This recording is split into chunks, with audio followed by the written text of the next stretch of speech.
Hello everyone, welcome back to your channel Billion Education where we aim to reach and teach billion population. So guys, स्वागत है आपका अपने ही channel billion education पे। हाजिर है आपके सामने अगेन आपके रोटेशनल डायनामिक्स चैप्टर नंबर 1 का पहला वीडियो। दोस्तों ऑलरेडी वीडियो सारी पढ़ चुकी होंगी, लेकिन क्या हो गया, जस्ट बिकॉज ऑफ सम हमारी मिस्टेक्स वो वीडियो डिलीट हो चुकी है, तो इसलिए हम ये वीडियो वापस से अपलोड कर रहे हैं। तो मेक श्योर करें इसको बहुत ज्यादा प्यार, सत्कार और सम्मान दिखाएगा। दोस्तों स्टार्ट करते हैं। जग घुमया रे सारा, दैट इज रोटेशनल डायनामिक्स का हम लोग पार्ट 1 वाला चैप्टर कर लेते हैं।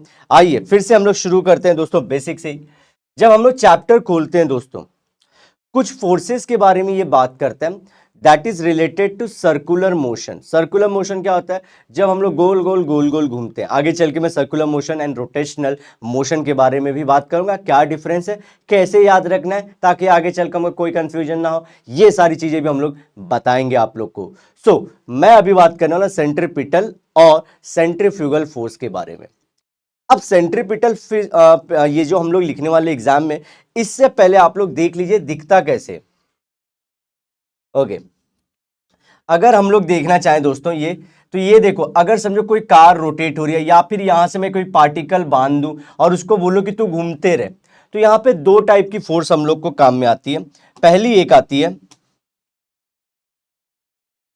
ये जो बाहर की तरफ आप देख रहे हैं दोस्तों, दिस इज सेंट्रीफ्यूगल फोर्स। इसके नाम में ही इसके पूरे गुण छुपे हैं दोस्तों। ये अपने बारे में खुद बताता है। फुगल मतलब फुगा हुआ इंसान है। ये क्यों फूक गया, ये ऐसी क्या बातें हो गई इसके साथ कि बेचारा बुरा मान गया और फूक के बैठ गया। वहीं पे टूवर्ड्स द सेंटर जो फोर्स लग रहा है, अलॉन्ग द रेडियस, आप देखोगे सर्कल का सेंटर और रेडियस के अलॉन्ग, उसको बोलते हैं हम लोग सेंट्रीपिटल फोर्स। Centripetal force. अब सेंट्रीपिटल फोर्स में दोस्तों ये जो दिखा रहा है, this is tangential velocity. Tangential velocity मतलब अगर ये कार का फोर्स ऑफ अट्रैक्शन यहां से छूट जाए, खत्म हो जाए, तो ये इस तरह से निकल लेगा, टेंजेंशियल निकलेगा। सो सेंट्रीफ्यूगल फोर्स और सेंट्रीपिटल फोर्स। तो बात है उन दिनों की जब भारत में हमारे यहाँ पे ब्रिटिशर्स का राज होता था। मजाक कर रहा हूं, सुनो ऐसे ही। सेंट्रीफ्यूगल को क्या किया, इसको बोलते हैं स्यूडो फोर्स। ये झूठा फोर्स है, this is not a real force. जो रियल फोर्स है दोस्तों, दिस इज दिस वन, ये रियल फोर्स है। क्यों? अगर ये फोर्स है दोस्तों, तभी कोई चीज रोटेशन हम लोग बोलते हैं घूम पाती है, सर्कुलर मोशन परफॉर्म कर पाती है। अब ये हमारा फोर्स है, इसी को कभी आप देखोगे प्लैनेट्स के बीच में, जब सन और किसी प्लैनेट्स को बोलते हैं तो हम लोग बोलते हैं कि ऐसे वो लोग एक दूसरे को रिवॉल्व कर रहे हैं सन के अराउंड। तो ये जो रिवोल्यूशन था, ये हम लोग बोलते हैं ना ग्रेविटेशनल फोर्स ऑफ अट्रैक्शन। हमने 10th में ये बात पढ़ी थी और वहां पे कुछ चीजें समझी थी। अगर नहीं भी समझी तो हम समझा देंगे। तो वहां पे दोस्तों जो फोर्स थी वो ग्रेविटेशन। तो बंदा एक ही है, इसके अलग अलग नाम हैं। तो चेहरा एक, नाम अनेक, इसको कभी सेंट्रीपिटल फोर्स बोलेंगे। और हमारे आज के केस में सेंट्रीपिटल फोर्स सर्कुलर मोशन में, ग्रेविटेशन चैप्टर में इसी को ग्रेविटेशन, ये वाले अट्रैक्शन को ग्रेविटेशन। और जब हम इलेक्ट्रोस्टैटिक पढ़ते हैं, जब हम एटम पढ़ते हैं, तो इलेक्ट्रॉन जो रहते हैं और प्रोटॉन जो सेंटर में रहते हैं, उनके बीच में जो अट्रैक्शन होता है बच्चों, उसको कौन सा फोर्स ऑफ अट्रैक्शन बोलते हैं? जी हाँ, इलेक्ट्रोस्टैटिक फोर्स ऑफ अट्रैक्शन बच्चों। अब ये इलेक्ट्रोस्टैटिक फोर्स ऑफ अट्रैक्शन भी किसका नाम है? इसी का। तो अगेन वही है, नाम इसका जो बोलते हैं अलग अलग लेते हैं, एक ही बंदे के अलग अलग नाम है। तो बोलते हैं अगर ये फोर्स रहे तो घूमना शुरू करेंगे। तो ये फोर्स क्या आता है? अगर मोशन स्टैब्लिश हो चुकी है इस तरह से, तब इसका एग्जिस्टेंस आता है और इसको बोलते हैं बैलेंसिंग है। तो एक अंदर की तरफ जा रहा है तो दूसरा बाहर की तरफ भी होगा। देखो यहीं पे अगर मैं एकदम यहाँ पे ड्रॉ कर दूं अपोजिट में, तो ये सेंट्रीफ्यूगल फोर्स है। अब आप यहाँ की चीजों को देखो तो आपको सारी चीजें समझ में आ जाएंगी। आइए, ये आपको एग्जाम में आता है दोस्तों। Force acting on particle performing circular motion which is along the radius of the circle, ये एक point, and directed towards the centre of circle. It is a real force, it is a real force. वहीं पे देखो, it is a pseudo या फिर imaginary. इसी बात का वो गप मार गया और फुक के बैठ गया, बोलता है मेरे को ऐसा क्यों बोला, मेरे को ही फोर्स बोलो, झूठा क्यों बोलते हो, पल भर के लिए कोई हमें फोर्स ही बोल दे, झूठा ही सही। तो बोले ना, झूठा बोले ना तेरे को, और क्या चाहिए। अब ये क्या है? Force acting on particle, same circular motion which acts along the radius also directed away from the center of circle। Away है, देखो ये दूर जा रहा है सेंटर से और ये सेंटर के नजदीक आ रहा है। बुलाती है मगर जाने का नहीं, ये सेंट्रीफ्यूगल का लाइन है। बुलाएगा सेंटर लेकिन जाना नहीं है।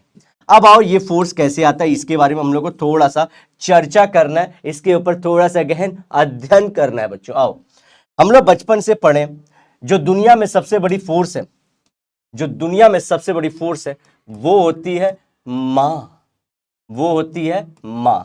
तो यहीं से हम लोग को ये निकलेगा, लेकिन एक्सेलरेशन यहां से क्या हो जाता है v²/r जब हम सर्कुलर मोशन पढ़ते हैं तो। लेकिन जब हम v का रिलेशन देखते हैं, this is r omega. What is omega? This is angular velocity. जब गोल गोल घूमे तो एंगुलर वेलोसिटी, और जब सीधा सीधा चले तो लीनियर वेलोसिटी। तो लीनियर वेलोसिटी और एंगुलर वेलोसिटी के बीच में रिलेशन कैसे है? आर से मल्टीप्लाई कर दो, दैट इज रेडियस। उनके बीच में जो डिस्टेंस है दोस्तों, जो दूरियां हैं, जो उनके बीच में दूरियां बनी पड़ी, उससे मल्टीप्लाई कर दो, दोनों एक दूसरे से रिलेट मार देंगे।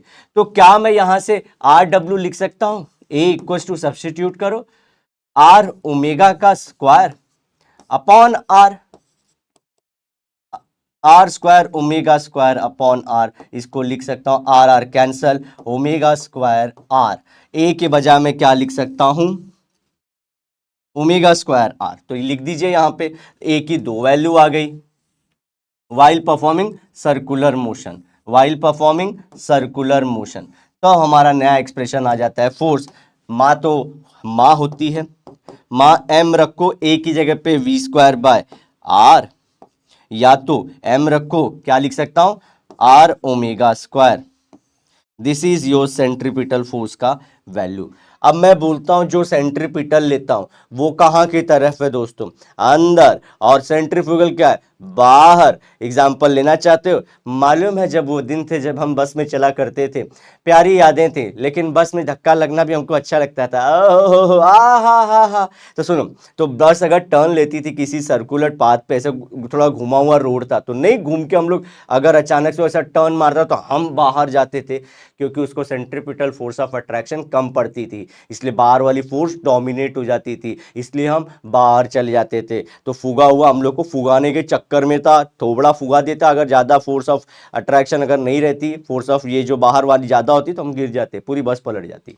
आई होप आपको ये सारी चीज़ें समझ में आ गई होंगी। एग्जाम्पल देखिए, satellite orbiting a planet is an example of centripetal force. कोई भी नाम देखो, ग्रेविटेशन है, अर्थ के अराउंड मून अगर ऑर्बिट कर रहा है एक ऑर्बिट में, तो वो सेंट्रीपिटल है। Mud flying of the tyre is example of centrifugal force. तो हमारा जो मड जाता है या फिर बस से हम लोग जब जाते हैं, तो वो सब एग्जांपल आप यहाँ पे फट से चेप सकते हो।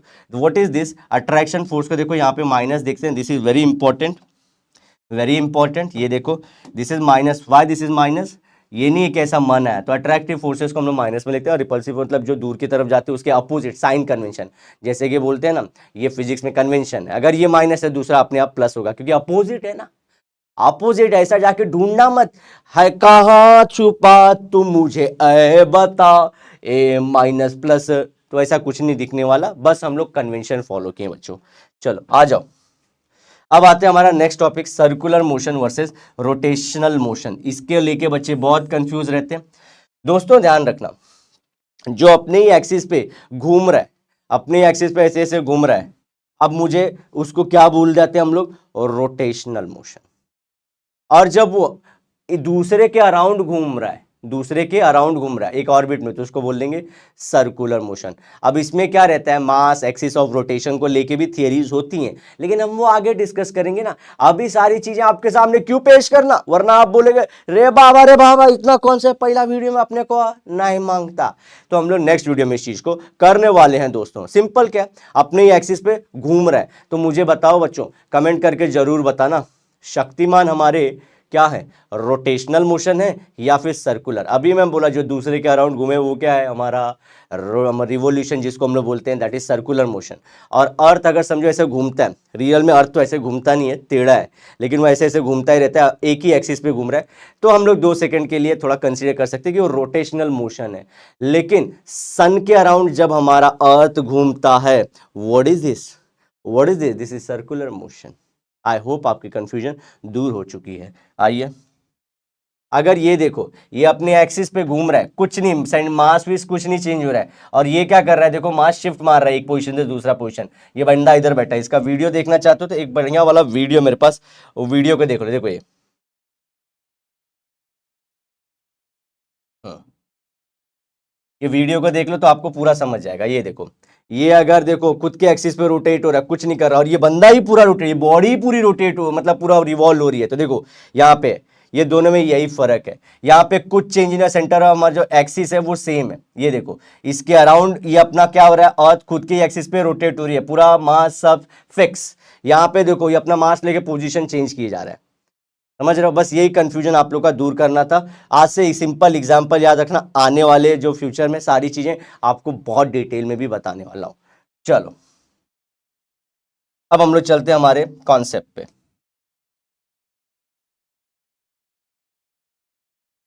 ये कुछ और एग्जाम्पल है, जैसे टॉप होता है, फिर बचपन में हम लोग जो होते हैं ये झूले वीले देखे थे, प्लस ये आप जो सॉकर बॉल जो वैसे मारते हो तो वो एक ही जगह पे नहीं घूम जाता, हम लोग बड़े बड़े प्लेयर का बोलते हैं, अगर वो ऐसा घूम रहा है तो दैट इज ऑल्सो। और ये जो आइस स्केटर होते हैं जो एक ही एक्सिस पे देखो घूमते रहते हैं घूमते रहते हैं, तो मास रियल में कुछ नहीं, एक ही एक्सिस के अराउंड ही घूम रहे हैं, बस वो एक्सिस ना चेंज हो तो उसको हम लोग बोल देते हैं दिस इज रोटेशनल मोशन। तो कुछ और एग्जाम्पल आप लोग के लिए। ओके, अब जब ये बात हो ही चुकी है दोस्तों, आ जाते हैं धड़ल्ले से अपने जंप मार्केट टॉपिक पे, जहां से आपके बोर्ड के क्वेश्चन, एमएसटी सीईटी के क्वेश्चन, सारी चीजें आने वाली हैं। मेक श्योर करें अपने, आप जो बोलते हैं ना चीजें जो हथियार हैं वो निकाल लीजिए। क्या है सर मेरे हथियार, क्या है मेरे ऐसी खूबसूरती, मेरी ऐसी क्या बातें हैं जो आपको पता है। अरे आपका हथियार आपका पेन, आपका बुक और आपका नॉलेज ही है। जैसे मैं हमेशा बोलता हूं, मेरी वीडियो है बम, आप लोग हैं बारूद, और लगा दो नॉलेज की आग अंगार, और हर एक एग्जाम को कर दो धुआं धुआं धुआं। आगे बढ़ते हैं, चलो बच्चों। चलो अब यहां पे हम लोग को क्या बोल रहे हैं, expression for max speed of vehicle on curve path. अब कल को आप अगर बन के निकल जाओ इंजीनियर, बोले कि बताओ मैक्सिमम स्पीड कार अगर टर्न ले रही तो क्या होनी चाहिए, तो आप बोलोगे सर मुझे लगता है उसका मास पे डिपेंड करेगा, कितना वजन वाला है, ट्रक है या फिर कार है या फिर बाइसिकल है। तो आइए आपके इसी भ्रम को तोड़ते हैं, एकदम हम लोग तोड़ देंगे फोड़ देंगे और आपके ये कॉन्सेप्ट को छोड़ देंगे। देखना मास पे कुछ नहीं डिपेंड करेगा। तो समझ रहे, देखो ये ऐसे टर्न दिखाने के लिए ये टर्न मार रहा है इस तरह से, तो अगर मैं इस रेडियस ऑफ कर्वेचर को कंप्लीट करूं, इस रेडियस ऑफ कर्वेचर जो ऐसा मारा है, तो अगर तो ये देखो ये सर्कल दिख रहा है, तो ये सर्कल बन गया, तो इसका एक सेंटर होगा, एक सेंटर होगा। अगर ये टर्न मार रहा है तो इसको एक फोर्स खींच रही होगी, उसको हम लोग बोलेंगे सेंट्रीपिटल फोर्स। अरे साथ ही साथ टायर और हमारे रोड के बीच में एक फोर्स ऑफ फ्रिक्शन भी तो होगी, जिसको हम लोग बोलते हैं आकर्षण, अरे फोर्स ऑफ घर्षण। ओके, तो वो भी है। आओ मिला जुला के देखते हैं और डेरिवेशन निकालते हैं मैक्स का, वी मैक्स का। दोस्तों ये तो समझाने वाली बात हो गई, एग्जाम में हमको कुछ ऐसे ड्रॉ करना होगा। अगर मैं आप लोगों को ड्रॉ करके बताऊं तो ये समझो ये सर्कुलर पाथ है, और समझो यहाँ पे ये सर्कुलर पाथ है, और यहाँ पे कोई गाड़ी चल रही है, तो उसके लिए क्या क्या होंगे। तो देखो दोस्तों, एक तो अगर ये देखो, ये समझो चल रही है हमारी गाड़ी, तो दो तीन चीजों के बारे में बात करना, एक नॉर्मल रिएक्शन, एक फोर्स ऑफ फ्रिक्शन, एक सेंट्रीपिटल फोर्स, और एक चौथा है mg। इन चारों के बारे में बात किए बिना हम लोग आगे नहीं बढ़ सकते। What is normal reaction, normal reaction actually force ही है दोस्तों, इसको नाम सिर्फ नॉर्मल रिएक्शन दे देते हैं। क्या बोलते हैं लोग कि ये एक फोर्स ही है। What is this, this is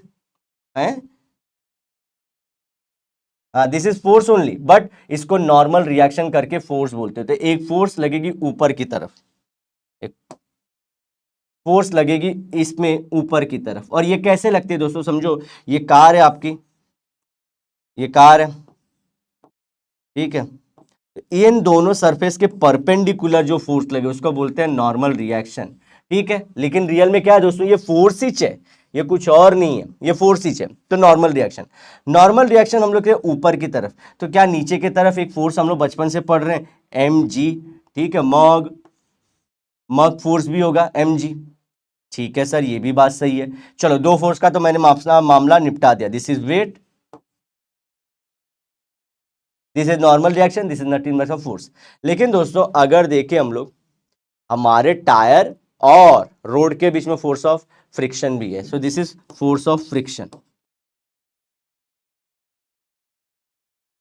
और लास्ट बचा हमारा अंदर की तरफ जो आ रहा है, this is centripetal force, centripetal force, इसका हम लोग अभी डेरिवेशन किए थे कैसे आता है ये। और इसको बैलेंस करने वाला आउटवर्ड फोर्स भी तो होता है, एक बोला ना बैलेंस, अंदर की तरफ कोई खींच रहा है तो हम लोग क्या बोल सकते हैं, बाहर की तरफ भी एक इक्वल एंड अपोजिट होगा, वो भी mv²/r होगा। आओ लिख लेता हूं।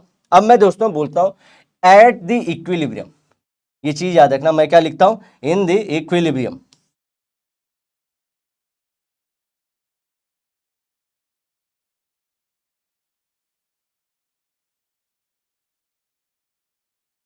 आ जाओ, इन द इक्विलिब्रियम स्टार्ट करते हैं। इन द इक्विलिब्रियम में क्या होगा, कौन सी फोर्स किसको बैलेंस कर रही है बच्चों, फिर से मैंने बताया था दिस इज ऊपर वाला हमारा नॉर्मल रिएक्शन, उसको बैलेंस कर रहा है मॉग। तो चलो लिख लो, यहाँ पे अभी एक चीज हम लोग आगे चल के खेलेंगे, कंपोनेंट कंपोनेंट। यहाँ पे कंपोनेंट कंपोनेंट बच्चों नहीं खेलेंगे, क्या कंपोनेंट होता है, आराम से बैठिए, सारी चीजें आपको अपने अजय सर बता के भेजने वाले घर पे, और घर पे बैठे तो आराम से सुलाने के लिए कि आप चैन की नींद सोने वाले हो। तो देखो यहाँ पे ऊपर जब भी क्या होते हैं दोस्तों, हम लोग देखते हैं कंजर्वेशन और वो सब सारी चीजें पढ़ते हैं, हमेशा एक बैलेंसिंग फोर्स रहती है, अदरवाइज अगर फोर्स बैलेंसिंग नहीं रहेगा तो कुछ ना कुछ गड़बड़ होता है, मोशन होता है, एक्सेलरेशन हो जाता है। तो देखो ये इसको क्या कर रहा है, बैलेंस तो कर ही रहा है, तो एन बैलेंस कर रहा है किसको, mg को, mg को। लो इक्वेशन नंबर 1 बोलो। वहीं पे हमारा जो फोर्स ऑफ फ्रिक्शन है जो टायर और इसके बीच में लग रहा है दोस्तों Fs, वो सेम मैं अमाउंट में बोल सकता हूं सेंट्रीपिटल फोर्स के, क्योंकि वो भी तो अंदर ही लग रहा है जी बच्चों। और या तो इसको इक्वेट करना है तो सेंट्रीफ्यूगल फोर्स है, लेकिन वैल्यू तो यही रहेगी mv²/r। ओके, ये चीज हम लोग को पता चल गई कि हाँ n तो mg है और ये हमारा हो जाता है Fs is equal to mv²/r। Balance कर लिया हम लोग सारी चीजें, ये हो चुका है हमारा। अब एक चीज आती है दोस्तों, थर्ड कॉन्सेप्ट जो इंपॉर्टेंट है, बट फ्रॉम डेफिनिशन किसका definition, of friction we know, क्या we know, do you know, कितना प्यार करदा, यहां पे क्या होगा, Fs इज म्यू n होता है, और म्यू क्या होता है, कोएफिशिएंट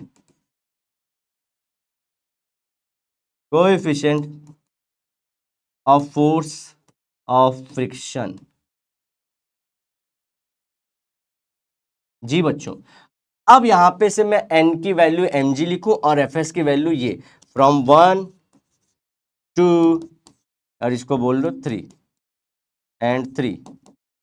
क्या मैं देख रहा हूं, मैं एक चीज देख रहा हूं, एक चीज नोटिस कर रहा हूं, Fs की जगह पे क्या लिखूं, mv²/r, और इसकी जगह पे म्यू, और n की जगह पे mg। क्या m कैंसल होगा, क्या v² equal to mu are g होगा, दिख रहा है, ये यहां भेजू तो so v equal to root में म्यू आर जी। ये एक्सप्रेशन सॉलिड है, इंपॉर्टेंट है। देखो यहाँ पे क्या मैंने बता दिया, मैंने बोला था आपके कॉन्सेप्ट को धुआं धुआं करेंगे, जो एक फेमस हम लोग को लगता है अगर पढ़े ना रहे ये कॉन्सेप्ट, क्या ये देख रहे हम वी मैक्स जो है, यही वी मैक्स है दोस्तों, it is independent of the mass of the car, mass of the car.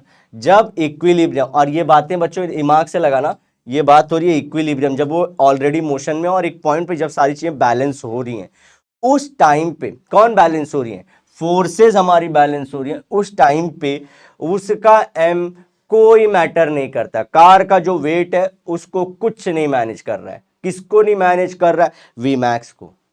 ये हमारा फाइनल एक्सप्रेशन होगा किस चीज का, V max on the curved surface, curved route पे। What is that value, mu are G under root, root के अंदर रहेगा वो। और नेक्स्ट, अब डेथ वेल, डेथ वेल बहुत इजी कॉन्सेप्ट है, सेम कॉन्सेप्ट है। अच्छा दोस्तों, यहां से मैं अगर आर ओमेगा निकालना चाहूं, अगर मेरे को ओमेगा की वैल्यू पूछे कि बताओ ओमेगा क्या होगा, क्या मैं इसकी जगह पे आर रख दूंगा, मतलब आर ओमेगा रख दूंगा, जैसे कि v इक्वल्स टू हमारा क्या आया, म्यू आर जी आ रहा है ना, तो मैं यहाँ पे इसको वैल्यू जानता आर ओमेगा होता है, तो r omega equals to mu are g हो जाएगा कि नहीं। तो मैं क्या कर सकता हूँ, ये आर स्क्वायर ले लूंगा रूट में, तो ये कैंसल और ये आर अपॉन में जाएगा, तो डब्ल्यू equals to mu g upon r हो जाएगा कि नहीं। सेम एक्सप्रेशन मैं यूज कर सकता हूं कि नहीं कर सकता हूं बच्चों। तो जस्ट आपके बताने के लिए किया कि अगर मेरे को ओमेगा के टर्म में सेम फॉर्मूला पूछे तो कैसे डील करूंगा और सारी चीजें कैसे मैनेज करेंगे। चलो ओके, चलो आगे बढ़ते बच्चों। डेथ वेल में क्या होता है, डेथ वेल का सीन कैसा होता है, समझो आपका डेथ वेल बना के दिखाता हूं। समझो ये डेथ वेल, डेथ वेल का क्या होता है, मौत का कुआं, मौत का कुआं कुछ नहीं है, मौत का कुआं है।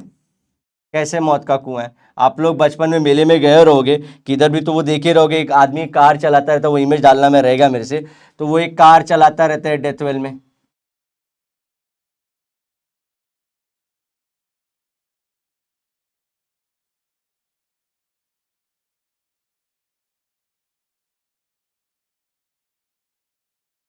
ठीक है, अब यहाँ पे क्या करता है वो, देखो ये शेप का वो कार चलाता रहता है ना, सभी को याद होगा।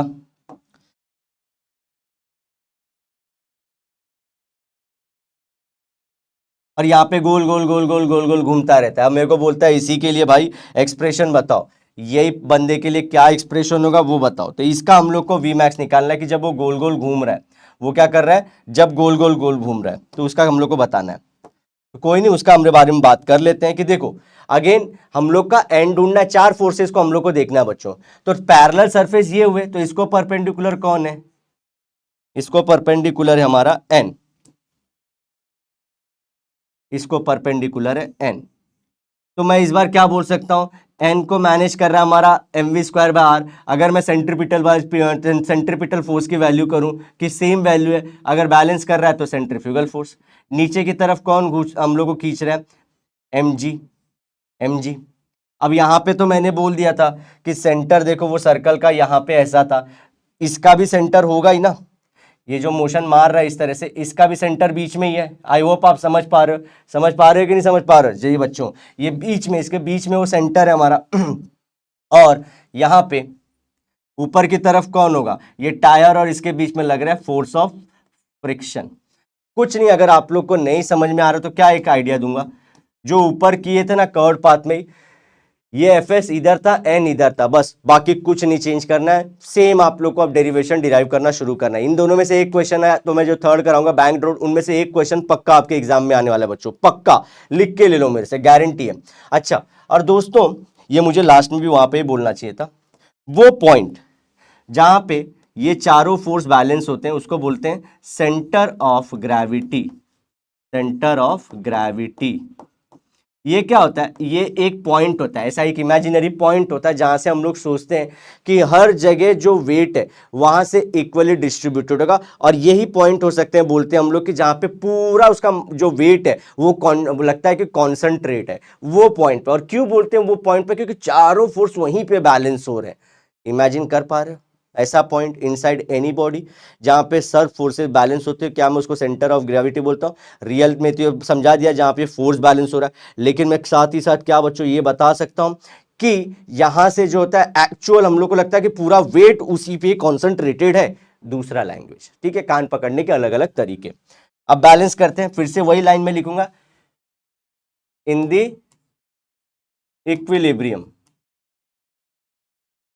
इक्विलिब्रियम में कौन किसका मजा ले रहा है देखते हैं। हम देख रहे हैं एन मजा ले रहा है m we square by r का, लो इक्वेशन नंबर वन। फिर हम देख रहे हैं एफ एस मजा ले रहा है किसका, वो ले रहा है मर्क का, इक्वेशन नंबर टू। इसके बाद हम लोग को देखना पड़ेगा, एक इंपॉर्टेंट चीज है, क्या बोलते हैं, बट फ्रॉम किसका definition, from definition of force of friction, force of friction. फिर से वही चीज, क्या हम लोग अभी बोल रहे हैं, जो एफ एस है हमारा वो म्यू एन है कि नहीं, और यहां पे म्यू क्या है, बोलिए बोलिए मेरे साथ, जी सुनाई दे रहा है मुझे, कोएफिशिएंट जी सर ऑफ, ए कोई दूसरा शब्द मत बोलो रे, coefficient of force of friction, force of friction. चलो आओ वैल्यू करते हैं, अभी यहां पे मैं फिर से वही चीज लिखूंगा, फ्रॉम 1 2 एंड 3। तो चा कर देते हैं। एफ की जगह पे लिखना है मग, और म्यू की जगह पे म्यू, एन की जगह पे mv² क्या mm का मामला कैंसल, मैं यहां से v² की वैल्यू क्या होता है, आर ऊपर आर जी हो जाएगा, म्यू नीचे इक्वल्स टू v²। आओ पलट के लिख लेते हैं, v² equals to r g by mu, so v equals to root में आर जी बाय म्यू हो जाएगा कि नहीं होगा। ओ हा अप्रतिम अप्रतिम। यहां पे भी वी मैक्स की वैल्यू आ चुकी है, वी मैक्स की वैल्यू आ चुकी है बच्चों। यहां पे देख रहे हो, वहां पे म्यू आर जी था, यहां पे म्यू नीचे, यही फर्क है डेप्थ वेल में। क्यों अलग है, क्योंकि ये फोर्सेस देखो अलग हो गए। आई होप आपको ये सारी चीजें इतने से स्टेप में आपको एग्जाम में बताना है, डायग्राम के साथ करेंगे, फुल मार्क्स लेके जाएंगे बच्चों। आओ नेक्स्ट, अब हम लोग को बोलता है banking of the road. Generally आप जो भी हम लोग देखे रहोगे बच्चों, अगर जब हम बरसात के मौसम में जब हम लोग कभी भी जाते हैं घाट्स में या कहीं पे भी जहाँ पे ऐसे जो स्लोपी सरफेसेस रहते हैं, तो आप देखे रहोगे एक साइड से उठा रहता है रोड, और बाहर के साइड उठा हुआ, और जहाँ से हम लोग नीचे के साइड यहाँ पे थोड़ा सा स्लोप टाइप बना के रखे रहते हैं। समझो मुझे ऐसे ही जाना है, तो रोड ना परफेक्टली ऐसे नहीं रहता, एकदम नहीं रहता। आप पाओगे ये साइड थोड़ा सा, समझो इधर सब जंगल है, इधर सब जंगल है, तो इधर गिर सकती है गाड़ी, तो हम लोग क्या करते हैं, ये साइड को थोड़ा उठा के रखे रहते हैं। तो रियल में ऐसा नहीं होता है, ऐसा कुछ होता है मामला, थोड़ा सा टेढ़ा रहता है। और वहीं पे आप जब हम लोग देखेंगे बाइक रेसर्स रहते हैं, और जो ये सब सारे कार रेसर्स वाले, उनका तो और ऊपर रहता है। तो ये करते क्या, ये क्या हो रहा है, अगर हम लोग देखें जमीन से ये एक एंगल बना के रखें, अगर ये रहता नॉर्मल तो हम लोग बोलते हैं नॉर्मल, लेकिन जमीन से एक नॉर्मल, तो मतलब यहाँ से कुछ एंगल्स, फिर से देखो ये टेढ़ा कर दिया, तो ये जमीन का एक पैरेलल सरफेस था, उससे कुछ एंगल बना के बैठा है, ये एंगल बना के बैठा है। ये क्यों करते हैं, ये इसलिए करते हैं ताकि हम लोग की जो कर्विंग के टाइम पे सेफ्टी मेंटेन हो जाए। आओ देखते हैं what is banking of the road, the process of raising the outer edge. Outer edge मतलब क्या, ये देखो बाहर के साइड का, ये inner edge, this is outer edge of a road over the inner edge, inner edge से ज्यादा ऊपर का कर देते हैं, through a certain angle is known as banking of road, कुछ एंगल से ऊपर कर देते हैं, तो उसी को बोलते हैं। देखो यहाँ पे दिख रहा होगा आपको, ये वाला देखो, ये इनर एज है, ये आउटर एज, आउटर एज को थोड़ा उठा के रखे हुए, तो ये करते हैं ताकि सेफ्टी रहे। आओ इसका मामला देख लेते हैं। तो ये तो हम लोग दिखाने के लिए था, समझने के लिए देखो आपको, ये रियल में ऐसा है, यहाँ पे रियल प्लेटफॉर्म ऐसा होना चाहिए था, लेकिन ये थोड़ा सा एक थीटा डिग्री से रेस करके रख दिया, इसने क्या कर दिया, रेस करके रख दिया। तो ये हम लोग को समझना है कि अब इसी के लिए कितना वी मैक्स होना चाहिए, ये एक्सप्रेशन हम लोग को चाहिए। तो इसको बोलते हैं हम लोग expression for maximum speed, for maximum speed on banked road. ये रोड का बैंकिंग कर दिए, एक साइड से उठा दिए, इस पे कितना वी मैक्स होगा ये पता करके देना हम लोग को।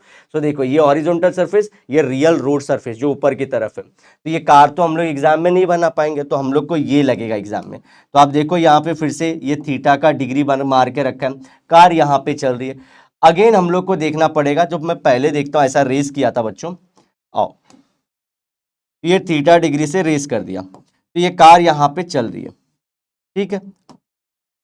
अब हम लोग यहाँ पे नॉर्मल रिएक्शन निकालते हैं, दो सरफेसेस को हमारा परपेंडिकुलर, चलो नॉर्मल यहाँ पे रिएक्शन है, आओ ये नॉर्मल रिएक्शन है, और ये एंगल कितना है, थीटा है। जो फोर्स है mg वो इतना बड़ा है कि भाई वो इधर नहीं जाएगी, धरती धरती बहुत बड़ी है दोस्तों, अर्थ बहुत बड़ा है, वो सेंटर की तरफ ही खींचेगा, तो वो इसका कुछ फर्क नहीं पड़ता, ये सीधा ही जाएगा mg। अब आता है मामला हम लोग को, और यहाँ पे हमारा फोर्स ऑफ फ्रिक्शन क्या है, ये जो हमारा सेंटर है, ये जो कर्व का सेंटर, ये जो पूरा कर्व ऐसा रोड बन रहा होगा ना, यहाँ पे दोस्तों ऐसा पूरा रोड बन रहा है, रोड का ऐसा, तो एफएस कहीं वहां पे ये देख रहे हैं रोड और इसके बीच में, चलो ये एफएस है, तो ये रोड को लेके हमारा। अब यहाँ पे हम लोग क्या एक दिक्कत पाते हैं दोस्तों, इसमें से कोई फोर्स बैलेंस नहीं दिख रहा है, ऊपर नीचे कोई नहीं है, सब अलग अलग डायरेक्शन में, ये रोड की तरफ है फोर्स ऑफ फ्रिक्शन, ये कुछ अलग ही भलता चीज कर रहा है, और ये कुछ नीचे खींच रहा है। तो हम लोग को यहाँ पे खेलना पड़ता है कंपोनेंट कंपोनेंट, क्या खेलना पड़ता है, कंपोनेंट। हम लोग को ये दोनों को कंपोनेंट्स में बांटना पड़ता है। कैसे कंपोनेंट्स में बांटना हम लोग 11th में सीख चुके हैं, अब मैं उसको आगे लेके जाता हूँ। अब देखो यहां से अगर मैं बनाऊंगा दोस्तों, दो कंपोनेंट बनेंगे, ऐसे दो कंपोनेंट, ये थीटा ये डिग्री भी थीटा आ जाती है। अब मैं थीटा कहाँ से आया ये बताने बैठा तो आधे बच्चे जैसे कि हमारा रहेगा वो आगे भाग जाएंगे कि सर मैथ्स पढ़ा रहे हो कि फिजिक्स पढ़ा रहे हो, तो समझो यहाँ पे थीटा, थीटा के साथ हमेशा जो आता है थीटा के साथ रहेगा कॉस, एन कॉस थीटा। इसको मैं कैसे याद कराता बच्चा, क्योंकि थीटा उसने लाया, बिकॉज उसने थीटा लाया, it should have a cos, n cos theta. क्या, cos थीटा उसके पास है, it should have a cos, because theta उसके पास है इसलिए it should have a cos, तो n cos थीटा बचा हुआ n sin थीटा। आओ अब ऐसे fs को दो कंपोनेंट में बांटेंगे, fs को भी दो कंपोनेंट में बांटेंगे, ये एक, अरे ये एक, तो ये हो गया हमारा। यहां पे हम लोग इसको फिर से कंपोनेंट में बांट रहे हैं, तो यहां पे हमारा फिर से fs cos थीटा और ये fs sin थीटा। क्यों, क्योंकि इस बार ये एंगल हमारा थीटा मार रहा है इसके साथ। समझ गए बच्चों। तो अब हम लोग ने बैलेंस कर लिया सारी चीजों को कैसे कैसे। अब ये आप डायग्राम रिफर करो, ये डायग्राम मैंने समझाने के लिए बताया था पूरा, ये देखो आपको पूरी चीज समझ में आ जाएगी। तो रोड से जो हमारा एंगल था वो थीटा था, यहाँ पे देखो ऊपर वाला लाइन, तो ये देखो ऊपर वाला जो हमारा लाइन था उससे बनाया हमने क्या, थीटा, और नीचे वाला बना दिया एफ एस साइन थीटा। समझ गए। So N cos theta, N sine theta, F S cos theta, F S sine theta. अब हम लोग देख रहे हैं ये वाला फोर्स बैलेंस कर रहा है इन दोनों फोर्सेस को, और ये दोनों फोर्सेस अकेले बैलेंस कर रहे हैं किसको, ये लोग बैलेंस कर रहे हैं हमारे m we square by r को। आउटवर्ड बैलेंस करने के लिए वो तो सेंट्रीफ्यूगल फोर्स को बाहर वाला, या तो ये दोनों मिलके किसके इक्वल है, हमारे सेंट्रीपिटल फोर्स के वैल्यू के। ऊपर से एन कॉस थीटा किसके इक्वल है, ये दोनों फोर्स को मिला के। ये अकेला जान इन दो जान को संभाल रहा है, ठीक है, ये दो जान अकेले एक एम वी स्क्वायर को संभाल रहे, तो मामला प्लस प्लस में होगा, this plus this equals to M we square by N cos theta अकेला equals to F sine theta plus M G. जी बच्चों बस इतना समझ गए तो बाकी मामला देखो वहां पे है ही, वो एग्जाम में अपने को बनाने का है। चलो अब ये कोई पूछ दे तो हमारा सर ये कैसे आप थीटा लिए, देखो ये दिस इज पैरेलल, अगर z आप लोग बचपन पढ़े alternate angle, so this theta, अगर ये दो पैरेलल है तो दिस आल्सो थीटा। तो सिंपल, अगर मैं बताने जाऊंगा सच बता रहा हूँ, पहले ये एक्सपेरिमेंट कर चुका हूँ, मेरा 15 मिनट अगर बच्चों को लाइव स्ट्रीम में समझा रहा हूँ तो वो लोग उसी में बोल रहे हैं सर हम लोग आगे बढ़ जाते हैं, हम लोग कर लेंगे। चलो आओ now we see, now we see in equilibrium, क्या इक्विलिब्रियम में हम लोग को दिख रहा है, कर्ड बैंक ट्रोडी हमारा कौन किसको बैलेंस कर रहा है, जो जो दिख रहा है बच्चों उसी के बारे में, N cos theta F S sine theta और एम जी के बराबर है, लिख दो उसको सिर्फ, N cos theta is equal to F S हमारा sine theta plus M G है, तो यहां से एम जी की वैल्यू क्या आ जाएगी, इसको पहला ले लेते हैं, ठीक है, तो एम जी इक्वल टू ये यहां आ जाएगा n cos theta minus F S sine theta, ठीक है, इसको रियल में 1 बोल देते हैं। चलो अब ये दूसरा वाला कौन बैलेंस कर रहा है, बस इतना समझ जाओगे तो आप लोग ध्यान देना, मैं ये बार बार बोल रहा हूँ बच्चों, आगे चल के बहुत दिक्कत होगी, जो बच्चे हमारा वीडियो देखते जानते होंगे थीटा किसके, थीटा के साथ कौन सा कंपोनेंट आता है, अगर आपने पहले भी नहीं पढ़ा तो 12th में आप फिर से पढ़ाई स्टार्ट कर सकते हो, ठीक है। चलो यहाँ पे कौन किसको बैलेंस कर रहा है, एफ एस, ये दोनों मिलके एम वी स्क्वायर को माइनस कर रहे हैं, m we square by r को, तो n sine theta plus F S cos theta is equal to M we square by r. अगर मैं देखूं तो यहाँ पे इसको ये साइड लिखता हूं ताकि दिखने में अच्छा लगे,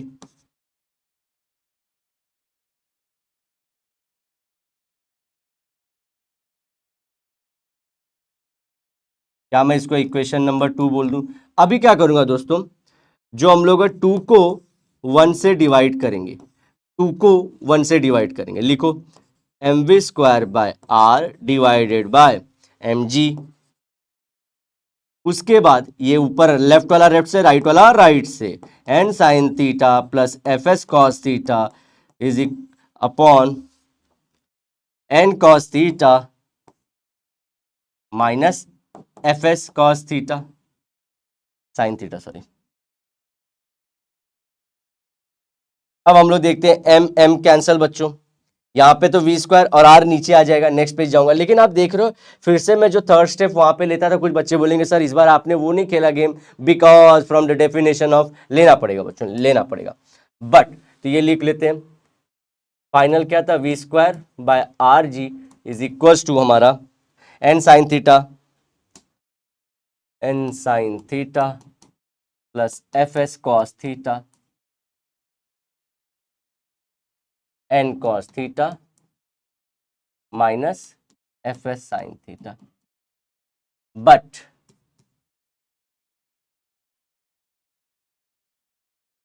आ जाओ, from definition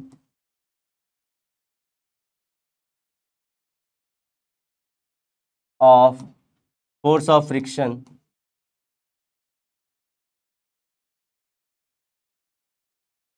we know, what do we know? We know that fs is mu n। अब इसमें वैल्यू सब्स्टिट्यूट करते हैं, तो v square by R G is equal to n sine theta plus F s की जगह पे mu N cos theta. ठीक है। अगर दोस्तों अगर कभी कभी कोई कोई बुक में ना यहाँ पे क्या किया है, यहाँ पे जैसे मैं एन ले रहा हूँ ना, तो इसको एन डैश भी ले लेंगे, n dash cos theta n dash sine theta. तो आप लोग अगर आपके कॉलेज में ऐसे कर रहे हैं जैसे कि एन डैश यहाँ पे लिखा रहे हैं, जहाँ जहाँ एन है वहाँ पे एन डैश लिखवा रहे हैं, तो इसमें कोई फर्क नहीं, आप लोग भी वैसे यूज़ कर सकते हो। ठीक है, एन डैश ही करेक्ट चीज़ है, एन डैश ही सबसे करेक्ट चीज़ है, हर जगह अगर एन डैश लिखे तो यही करेक्ट चीज़ है। तो कोई चीज़ नहीं, भले कई जगह एक्सप्रेशन में उसको नहीं ध्यान देते, लेकिन मैं फिर भी दोनों तरीके आप लोग को बता रहा हूँ। चलो, तो यहाँ पे एन डैश लिख सकते हैं हम लोग, तो इसमें कोई दिक्कत नहीं है। अब ये क्यों अलग है वो भी बता सकते हैं, लेकिन अभी माहौल उस चीज का नहीं है। आ जाओ। अरे रे रे रे, माहौल में मैं अपना माहौल खराब कर रहा हूँ बच्चों, देख रहे हो, बात पूरी माहौल की है। क्या मैं यहाँ से एन कॉमन निकाल सकता हूँ? तो एन एन पूरे कैंसिल हो जाएंगे, तो बचे एन डैश कॉमन निकाल सकता हूँ सबसे, तो एन डैश निकला तो क्या बचा, sign theta plus mu cos theta,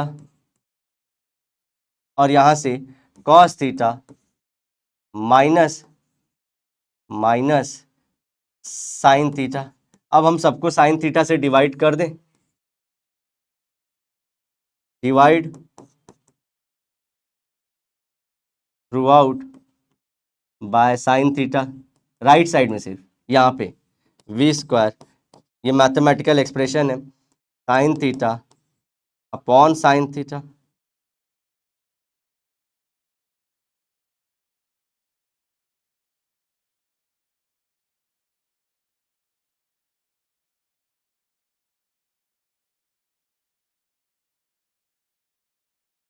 plus mu cos theta upon, एक काम करते हैं कॉस थीटा से करते हैं, अपने को tan चाहिए ना, कॉस थीटा से करते हैं बाय कॉस थीटा।